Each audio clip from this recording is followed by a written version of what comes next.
හයි කොහොමද good morning ඔයාලා හැමෝටම ඉතින් අද ඉරිදා දවසක් සාමාන්‍යයෙන් මම හැමදාම උදේම නැගිටින කෙනෙක් සාමාන්‍යයෙන් උදේ 4ත් 5ත් අතර මම නැගිටිනවා අද මම උදේ 7 විතර වෙනකන් නිදාගත්තා මොකද මට හොඳටම අසනීපයි මට උණ ගැනිලා කැස්සෙන් මිරිස්සාවර මේ දවස්වල වෛරස් එකක් යනවනේ ඒක හැදලා ඉතින් හරි අමාරුයි අද කොහමද අම්මත් ගමනක් ගිහින් මේ අම්මා උදේට උයලා ගියේ ඉතින් කොහමද 7 විතර වුණා නැගිටිනකොට නැගිටලා ඉතින් සාමාන්‍ය විදිහට තමයි හැමදේම රීසෙට් කරගන්න දවස කාමරය අස් කරගන්න ඕනේ එතකොට මගේ වැඩ ටික එතකොට ගෙදර වැඩ සේරම ඉතින් අද දැන් පාරක් වෙලා නැගිටලා තමයි මේ දේවල් කරන්න වෙන්නේ ඉතින් ඉස්සෙල්ලාම උදේම නැගිට්ටාම අනිවාර්යෙන් මතක තියාගන්න අනිවාර්යෙන්ම ඇඳ හදන්න ඔයාලගේ මතක ඇතුව මේ මොකද කොහේ හරි ගමනක් ගිහින් එනකොට වැඩ කරනකොට දවසම ඇඳ හදන්න නැතුව ඇඳ අපිලිවෙලකට තියෙනකොට එතකොට හරියන්නේ නැහැ නිකන් හිතරත් හරි නැහැ අනිත් එක ඇඳ එතකොට දකින පාරට බටන නිදා ගන්න හිතනවා ළමයි ඒක නිසා අනිවාර්යෙන් ඇඳ හදන්න ඊළඟ වැදගත්ම කාරණේ තමයි අනිවාර්යෙන් වතුර බොන්න මොකද රැයක් එළි වෙනකම්ම අපි කිසිම දෙයක් කන්නෙත් නැහැ බොන්නෙත් නැහැ අපේ ඇඟ ඉතින් නැගිට ගමන් ඉස්සෙල්ලාම ඊළඟට කරන්න ඕනේ දේ තමයි අනිවාර්යෙන් හොඳ වතුර වීදුරුවක් බොන එක ඉස්සර මට ඔය පුරුදු තිබ්බේ නැහැ ඇත්තටම ඔහේ නැගිටිනවා ඇඳ ඔහේ දාලා තියෙනවා ඇඳ හදන්නේ දකින පාරට ඇවිල්ලා ඇඳට වැහලා නිදා ගන්නවා. ඉතින් කාලෙත් එක මම තේරුම් ගත්තා මේ දේවල් හරියන්නේ නැහැ කියලා. අපේ ජීවිතේ ඔහේ කිවිලා යන්න දෙන්න බෑනේ. මේක අපේ ජීවිතේ. ඉතින් අපි අපේ ජීවිතේ ලස්සන කරගන්න ඕනේනේ.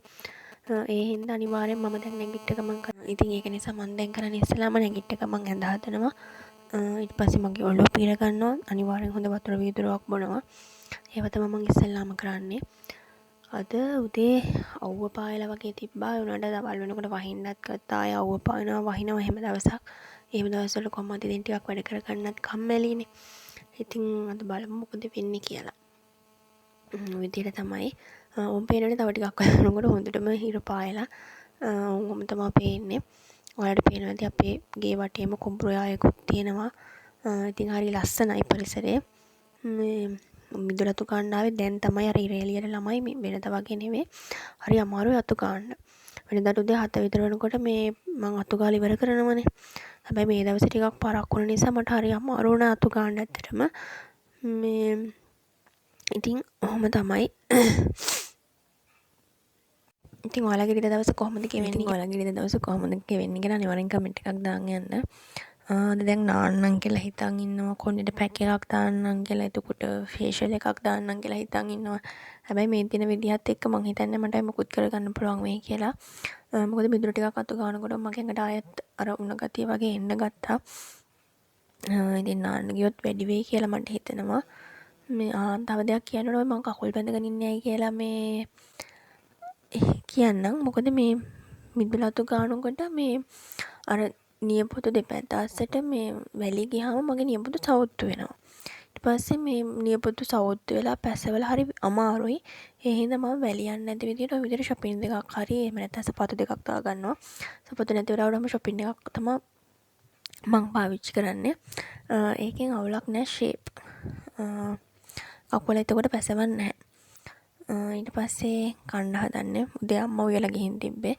මට දවල්ට උයන්න වෙනවා හැබැයි උදේට අම්මා වෙලා ගිහින් තිබ්බට මතුන් බෙදාගෙන කාලා අපි ඉතුරු වැඩ ටික කරන්න යන් මට කොහොමද කන්නත් අමාරු වුණා ළමයි මේ සෙම හැදලා තිබ්බ හින්දා මේ දවස්වල වෛරස් එකක් තියෙනවලු නේද මේ හරි අමාරුයි ඒක හැදුනහම උකුරත් රිදෙනවා කතා කරගන්නත් අමාරුයි කන්නත් අමාරුයි කොහමද මේ හරි අමාරුයි කන්න අප්පිරියයි කන්න මේ දැන් ඉතින් අද වෙන හදා ගන්න දෙයක්වත් නැහැ ඉතින් ඔයලා තියෙන එක කන්න වෙනවා මේ කනන්දර ආය වහිනවත් ඇහෙනවා තමයි ඉතින් මේ සාමාන්‍යයෙන් ගෙදර තමයි මගේ රීසෙට් රූටින් එක තියෙන්නේ මේ මගේ කටහඬ ගණන් එපා ළමයි මේ අද මම සම්ප නැහැ උණ කැස්සේ හෙම්බිරිස්සාව ලෙඩ ගොඩක් හැදලා ඉන්නේ ඉතින් සාමාන්‍යයෙන් ඉරිදට මම අපේ මුළු මිදුළු මස් කරලා අතු ගන්නවා මේ සාමාන්‍යයෙන් අපේ ලොකු මිදුලක් තියෙනවා ඉතින් මුළු මිදුලම මස් කරලා අතු ගන්නවා මේ ඉරිදට අපේ සාමාන්‍යයෙන් ටිකක් ලොකු මිදුලකුත් තියෙනවා මේ මිදුලයි එතකොට ගෙදරට එන පාරත් සාමාන්‍යයෙන් ටිකක් ලොකු දුරක් තියෙනවා ඒ ඔක්කොම මම ගෙදර ඉන්නවා නම් මේ මම උදේම කරන්නේ මේ අතු ගන්න එක. අනිත් දවස් වලට ඉතින් වැඩට යනවා බිස්නස් වැඩවලට යන නිසා හැමතැනම එහෙම අතු ගන්න වෙන්නේ නැහැනේ. දැන් මේ වගේ නිමාරු දවසකට තමයි ඔක්කොම අස් කරලා අතු ගන්න වෙන්නේ. මේ තියෙන පාර. එතකොට මේ අපේ ගෙදරත් මේ හැමතැනම සුද්ධ කරලා තියෙන්නේ මේ අතු ගන්න නැතුව අයින් කරන්න කියලා තැනක් නැහැ. මේ පේනවනේ. මේ හැමතැනම මම ඊටට මේ ගෙදර ඉන්න දවසකට හදිස්සි වැඩක් වටුනේ නැත්තම් ඒක අර වැඩ වැටෙන විදිහන කොහේ හරි යන්න වෙන විදිහන ඔක්කොම වෙනස් වෙනවා. ගොඩක් වෙලාවට ඊටට තමයි මම මුල් මිදුලම හරියට අස් කරලා අතු ගන්නෙ. මේ පේනවනේ. තව මම අද පරක් වෙන නැගිට නිසා මේ මට අසනීප නිසා ටිකක් මට මේ හරි අස් කරලා අතු ගන්න බැරි වුණාද. අද නම් මට මේව කරගන්න බැරි වෙයි වගේ මේකක් දවල් වෙලා ඉන්නට මම උදේම නැගිටලා කරනවනේ. මේ ගොඩක් අද දවල් වෙලා අනික මට මේ හින්දා හරි අමාරුයි ඇඟට ආයෙත් තුන ගණීත් මන්ද මහන්සි වෙනත් එහෙම. මේ වගේ තව මේ පැත්තත් ගොඩක් තියෙනවා. ඉතින් ඔය වගේ මේ තමයි මිදුල. මේ හැමතැනම මේ අපේ අම්මා සුද්ධ කරනවා. ඉතින් අර මේ මොනවාම හැමතැනම කොළ වැහුනාම මේ අතු ගන්න තන අනික මේ හැලඹ ගස්. ඔයාලගේ ගෙදරත් තියෙනවා නම් දන්නවා ඇති මේ තව ටික කාලෙකින් මෙයා කොළ හලන්න පටන් ගන්නවා. මුකුත් නෑ ආයෙ ඉතින් දවසට දෙපාරක් අතු ගෑවත් මදි. තාම නම් කොළ හලන්න යා හරියට පටන් ගන්න නැහැ. තව ටිකයි තියෙන්නේ හලලා. තාම තමයි මේ මිදුල තව ටිකක් අතු ගන්නක් තියෙනවා මට.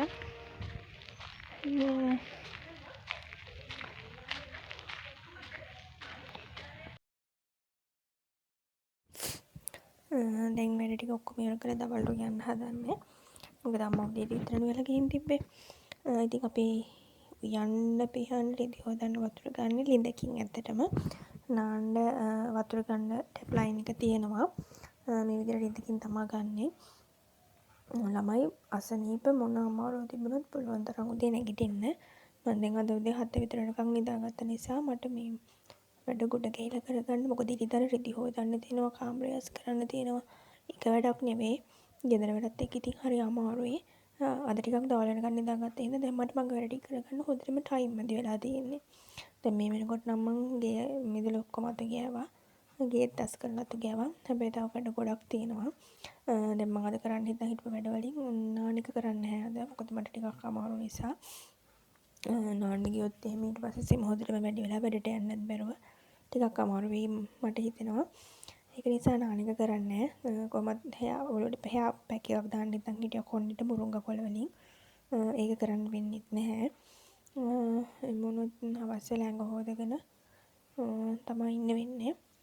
ඉතින් මං හිතුවා දවල්ට ලොකුවට මොකොත් හදන්න නැහැ. මොකද උදේ අම්මා හදලා ගිෆ්ට් පැන්ෂන්ක් තියෙනවා. අල තම්බලා මේ තෙල් දාන්න තමයි හිතුවේ. ඉතින් අර තම්බලා තෙල් දාන විදිහ ඉතින් දන්න ඕන ඔයාලා. මම තම්බ ගන්න කලින් ටිකක් හොදගත්තා. මේ මොකද මේ වගේ හොඳටම මඩ තිබුණ නිසා. ඉතින් ඔය විදිහට තමයි දැන් දවල් කෑම හදන්න යන්නේ. තව මට එතකොට රෙදි හොදන්න තියෙනවා. මගේ කාමරය අස් කර ගන්න තියෙනවා ගේ අතු ගෑවට. දැන් මේ දවස් ටිකේ ඇත්තටම මේ අසනීප නිසා මට වර්ක්අවුට් කරන්න ඕනේ නැහැ. නැත්තම් මම ජිම් යන්න නම් ඕනේ නැහැ මට තාම. හැබැයි මම ගෙදර එක්සර්සයිස් බලලා කරනවා සහ යෝගා කරනවා. විශේෂයෙන්ම යෝගා කරනවා. මොකද මේ පීරියඩ්ස් හැදෙනවම මට හරියට අමාරු වෙනවා. ඉතින් මේ මම යෝගා ටිකක් හොයන් තියෙනවා මේ බඩට කරන ඒ ටික කරපුවම ඇත්තටම මේ සමහර දවස්වල පීරියඩ්ස් හැදෙනවද කියලාවත් දන්නේ නැහැ. ඒ තරම් පහසුයි. මේ කිසිම අමාරුවක් නැතුව මේ පීරියඩ්ස් හැදෙනවා. මේ නැත්තම් මට හරියට අමාරු වෙන වෙලාවකට වම්මන යනවා, කෑග ගහ ඉන්නේ වැඩට යන්නෙත් නැහැ, කොහෙවත් යන්නෙත් නැහැ. හැම දවස් මං හරි අපහසුවෙන් ගත කරන්නේ. මේ ඉතින් ඒ ඇත්තටම ඔයාලත් පුළුවන් නම් අනිවාර්යෙන් මේ අනිවාර්යෙන් ජිම් යන්න නැත්තම් යෝගා ක්ලාස් එකක් හොයාගෙන යෝගා ක්ලාස් එකට යන්න. එහෙමත් බැයි නම් අනිතරම ගෙදර හරි එක්සර්සයිස් ටිකක් කරන්න.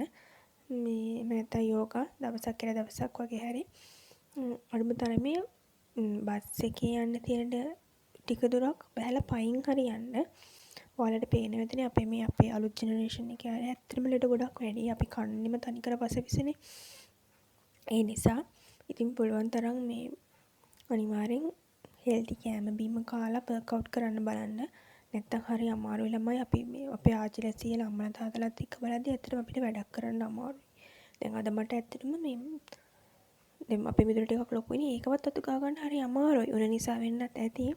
හැබැයි ඊටත් අමතරව අර එන්න අපිට මේ දේවල් කරගන්න අමාරුයි කියලා ඔයාලට තේරෙන්නේ නැතිනේ. පුළුවන් තරම් පයින් යන්න බලන්න. දැන් මමත් එහෙමයි වැඩ ඇරුණම සාමාන්‍යයෙන් බස් එකේ එන්න තියෙන කිලෝමීටර් 3ක් විතර මම පයින් යනවා හිතලම. ටිකක් වේගෙන් දාඩිය දාන්න. මොකද අපි දවසම ඔෆිස් එකේ ඉඳගෙන ඉන්නවා. වෙන මහන්සි වෙන වැඩක් කරන්නේ නැහනේ. උදේට මම මිදුලතු ගාන එක කරනවා. ඒකත් ඉතින් ලොකුවට මහන්සියක් වෙන දෙයක් නෙවෙයි. ඉතින් එහෙනම් මං හිතලා මේ කිලෝමීටර් 2-3 අනිවාර්යෙන් පයින් එනවා. අනිවාර්යෙන්ම ඊළඟට කෑම බීම පුළුවන් තරම් ගෙදරින්ම කන්න බලන්න. කඩේ කෑම කන්නේ නැතුව.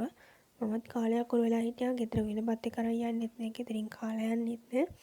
ලෑස්ති වෙලා යනවා. ගිහින් කඩෙන් උදේටත් කන්න එකක් දෙන්න, දවල්ටත් කඩෙන් වෙලාවකට ගෙදර එනකොට රැටත් මොනවා හරි කාලා එනවා කඩේ. ඇත්තට මේක වෙන්න එපා. මම ඊට පස්සේ කොලෙස්ටරෝල් චෙක් කරනකොට මගේ කොලෙස්ටරෝල් 180ට තිබ්බ එක 190 ගානක් වෙනකම් වැඩි වෙලා තිබ්බා. පස්සේ මම එතනින් පස්සේ මේ ඇත්තටම ආයෙ කඩ කෑම කන එක අඩු කරා. කන්නේ නැතුව නෙවෙයි. කන්නේ නැහැ කියන්නේ කනවා. හැබැයි ගොඩක් අඩු කරා. උදේට අනිවාර්යෙන් කනවා. ගෙදරින් බැරි වුණොත් කෑම එකක් අරන් යනවා. ඒ අමතරව තමයි කඩෙන් කන්නේ ගොඩක් වෙලාවට. මේ ලොකුවට දැන් මම කඩෙන් කෑම කන්නේ ඇත්තටම. කාලයක් රයිස් කොත්තුම කාලා ඇත්තටම මහතොත් වුණා. මටම හිතා ගන්න බැරි වුණා. සාමාන්‍යයෙන් මගේ ඇඟ එහෙම ලොකුවට මහත් වෙන එකක් නෙමෙයි තියෙන්නේ. කොහමයි මහත් වෙන්න ගත්තා. ඉතින් මට මේ වෙනස තේරුණා. ඉතින් මමම හිතලා අඩු කරගත්තා. මොකද අපේ ඇඟනේ අපි ගැන අපි හිතන්න ඕනේ වෙන කවුරුත් හිතන්නේ නැහැනේ අපි ගැන. මේ කාලා බිල මහත් වුණත් කමන්නේ ළමයි අසනීප වුණොත් එහෙම කොලෙස්ටරෝල් හැදිලා ඊළඟට ප්‍රෙෂර් එක හැදිලා අඩු වයසින්ම සීනි හැදිලා ඇත්තටම ලෙඩෙක් වුණොත් එහෙම වැඩක් නැහැනේ. ඉන්න ටික කාලේ විඳවන්න නැතුව ඉන්නනේ ඕන. ඉතින් ඒ හින්දා මේ පුළුවන් තරම් මේ අනික ගොඩක් මහත වැඩි වුණාම ලෙඩ වැඩි වෙනවා. ඉතින් ඒ ගැන හිතලම මම දැන් හෙල්ති කෑමමයි කන්න try කරන්නේ. කඩෙන් කනවා. ඉතින් ඉඳලා හිටලා අත්‍යවශ්‍ය වුණොත් ආසාවටම වගේ මම අර පහුගිය කාලේ ගොඩක්ම කඩ කෑම වලට පුරුදු වෙලා හිටියා. ඒක මම කොහොම හරි නැති කරගත්තා. අනිත් එක මේ මම ගොඩාක් පරක්කු වෙලා නැගිටලා ඔහේ එහෙම හිටපු කෙනෙක්. මම හිතලා මේ 2026 අවුරුද්දට වෙනස් වෙනවා කියලා හිතලා මම ඒක හදාගත්තා. ඉතින් ඒකෙන් ඇත්තට මට ප්‍රතිඵල තියෙනවා. ඉතින් මම නැගිටලා වෙනදට 6 විතර 6-7 වෙනකන් නිදාගත්තා මං. දැන් උදේම නැගිටලා මගේ වැඩ ටික කරගත්තාම ඇත්තටම මේ අර උදේ 7 වෙනකන් නිදාගෙන මේ ඉඳලා නැගිටලා වැඩ කරනවට වඩා උදේ 4ට 5ට නැගිටලා ෆ්‍රෙෂ් එකේ වැඩ කරපුවම උදේ 8 විතර වෙනකොට ඇත්තටම හැම වැඩක්ම ඉවරයි ළමයි. හැම වැඩක්ම ඉවරයි. එතකොට මේ දැන් සමහර දවස්වල මම උදේ 4 විතර නැගිටලා වැඩ කරගන්න වෙලාව මදි. කවුරු හරි කොහේ හරි යන් කිව්වොත් යන්න ටයිම් මදි. දැන් මට ඇත්තට මෙහෙම ප්‍රශ්නයක් නෑ. උදේ නැගිටලා වැඩ ටික ඉවර කරනවා මම හරි නිදහසේ මගේ වැඩ ටික කරගන්නවා කිසිම කලබලයක් නැතුව. නැත්නම් වෙනදට වෙලාවකට උදේ වැඩට යන්නේ 6 විතර නැගිටලා 7 වෙනකොට දුවනවා. ඉතින් ඇත්තටම හරි කලබලයකින් කිසි පිළිවෙලක් නැතුව වැඩ කරපු කෙනෙක් මං. ඔයාලා එහෙම වෙන්න එපා. අනිවාර්යෙන් හදාගන්න වැරදි තියෙනවා නම් මේ එහෙම නාස්ති වෙන්න දෙන්න එපා. ඒක අපේ ජීවිතේනේ. හරි ලස්සනට හදාගෙන ඉස්සරහට යන්න ඕන. අපරාධේ කියලා පසුතැවීමක් හිතන දෙයක් ජීවිතේට වෙන්න දෙන්න එපා. මගේ ජීවිතේ එහෙම දැන් තියෙනවා. එහෙම දේවල් ඔයාලට නොවෙන්න මම කියන්නේ. මම ඉතින් කොහොම හරි අලේක තෙල් දාගන්න හදන්නේ. මේ කොහොම හරි මේ අපි දර ලිපේ යන්නේ ළමයි ඇත්තටම මේ ගෑස් එකක් තියෙනවා ගෙදර තිබ්බට මේ ඒක අත්‍යවශ්‍යම වෙලාවට ලොකුවට වහින වෙලාවකට තමයි අපි පාවිච්චි කරන්නේ. නැත්නම් අපි දර ලිපේමයි කෑමෝ යන්නේ. මේ අල්පලත් සාමාන්‍යයෙන් දර හොයාගන්න තියෙනවා. ඉතින් දර හොයාගන්න නැති වෙලෙත් තියෙනවනේ. දැන් අපේ ගමේ හින්දා අපිට දර හොයාගන්න පහසුයි. ලොකුවට අවුලක් නැහැ. ඒ හින්දා ගොඩක් වෙලාවට මේ දර ලිපේ යන්නේ සාමාන්‍යයෙන් අර වැස්ස වැඩිම කාලෙට දර හොයාගන්න අමාරු වුණාම තමයි ගෑස් එකේ යන්නේ. මේ ඒත් ඉතින් පොලොස් එකක් වගේ වෙනවා නම් අනිවාර්යෙන් දර ලිපේ යන්නේ. දර ලිපේ වෙනකොට ඉතින් ටිකක් අමාරුයි දොංග කහ මේවා කර යන්නේ ගියාම. කොහොම හරි ඉතින් මේ දර ලිපේ වෙනකොට ගෑස් එකේ වෙනවා වගේ නෙමෙයි හරි වෙනස්. මේ මෙහෙම එකක් තියෙනවා. කොහොම හරි දවල්ටත් උයලා දැන් මට තව රිදි හොදන්න තියෙනවා. තව වැඩ ගොඩක් තියෙනවා කරගන්න.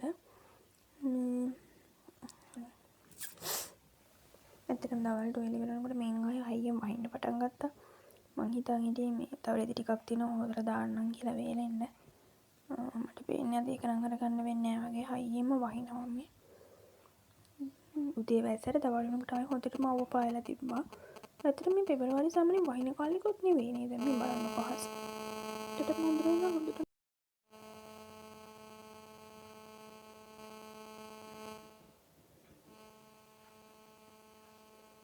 හොඳටම වහිනවනේ. ඊපස්සේ දවල්ට කෑවා. ලොකුවට නම් හැදුවේ නැහැ. මං උදේ අම්මා හදලා දීලා බැනිලා ගත්තේ නැහැ ළමයි. ඊපස්සේ කාලේ මේ බලනකොට පාර ලොකුම වැස්සක් එනවා තේියනේ. මට අද මගේ වැඩ ටික ඉතුරු ටික කරගන්න වෙන්නේ නැති වේද මන් දන්නේ. මම රීති ටිකක් මම පෙඟෙන්න දැම්මා. රීති ටිකත් හොදලා දාලා ඊපස්සේ තව වැඩ තියෙනවා ගොඩක් කරන්න මට.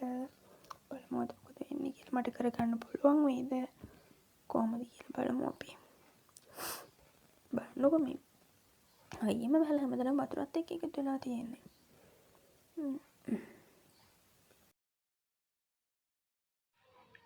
අද රීසෙට් රොටේට් එකනේ. ඉතින් මම කාමරේ නම් ලොකුවට මස් කරන්න දෙයක් නැහැ.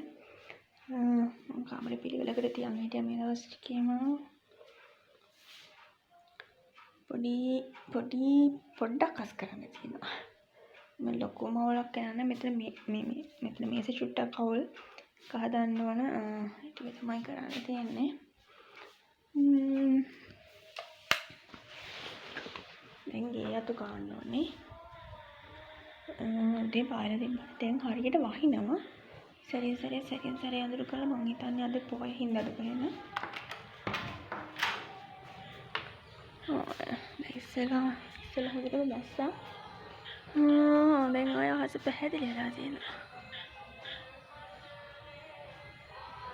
දැන් කරන්න තියෙන්නේ ගේ අතු ගන්න එක.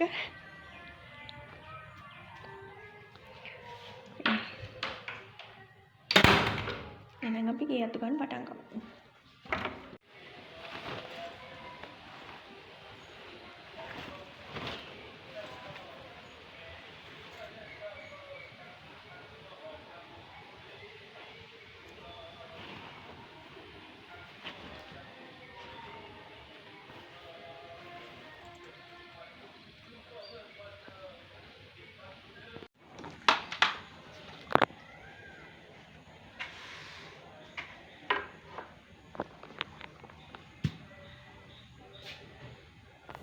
කොහමරි ගේ අතු කරනවා කියලා හොඳ නින්දකුත් දාලා ආයෙ හැල්ල තමයි මම ගේ අතු කෑවේ. ඉතින් ඊට පස්සේ බලනකොට හොඳ වැස්සක් වැයලා පායලා. දැන් ඉතින් ගේ අතු ගන්න තියෙනවා. එතකොට හවසට යන්න තියෙනවා. වොෂ් එකක් දා ගන්න ඕන. ඉතින් ඔම තමයි මගේ අද දැස කියුනේ. එහෙනම් අතට ගිහින් එන්න. වීඩියෝ ගැන කමෙන්ට් එකක් දාන්න, ලයික් කරන්න, ෂෙයා කරන්න. එහෙනම් අතට ගිහින් එන්න. සබ්ස්ක්‍රයිබ් කරන්න මතක නැතුව. එනවා හැමෝටම සුබ දවසක්. බයි බයි. අලුත් වීඩියෝ එකකින් ආයෙ අලුත් දවසකදී හම්බෙමු. සුබ දවසක්.